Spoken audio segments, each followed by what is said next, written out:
హే cuties, ఎలా ఉన్నారు? నేను చాలా బాగున్నాను.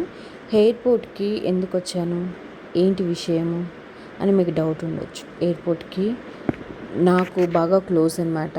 అబ్బాయి తమ్ముడు లాగా చాలా హెల్ప్ చేశాడు.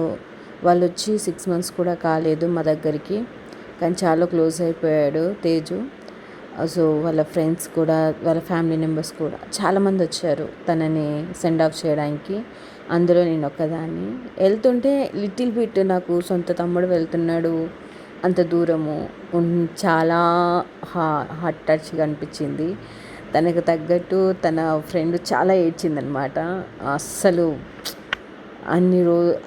ఇంకా కొన్ని రోజుల నుంచి పరిచయమైన అబ్బాయికి వెళ్తుంటేనే కంట్లో నీళ్ళు వచ్చేసాయి.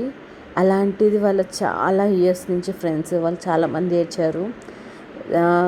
చాలామంది ఏంటంటే మేము కూడా వస్తాము, కొద్దిగా వెయిట్ చేయి అని చెప్పి సపోర్టింగ్ రండి, మీకోసం నేను వెయిట్ చేస్తాను అని చెప్పి. సో తేజు అనేది వెళ్తుంటేనే 2 days ముందు నుంచి ఏడుస్తున్నాడు. నాకు వెళ్ళాలని లేదు అన్నట్టు అనిపిస్తుంది, కానీ వీసా కోసం చాలా రోజుల నుంచి వెయిట్ చేశాడు. వచ్చాక వెళ్ళడానికి తల్లిదండ్రులను వదిలేసి వేరే దేశానికి వెళ్ళడానికి చాలా బాధపడ్డాడు. కానీ వాళ్ళ కోసం, వాళ్ళ భవిష్యత్తు కోసం అనేదే వాళ్ళు వేరే దేశానికి వెళ్తున్నారు. ఎయిర్పోర్ట్లో చాలా మంచిగా అనిపించింది. పంపించాక కొద్దిగా కిందికి దిగాక ఫస్ట్ ఫ్లోర్లో లొకేషన్స్ చాలా బాగున్నాయి, వాటర్ ఫాల్ అలా. ఎయిర్పోర్ట్ కూడా చాలా బాగుంది. So cuties, bye.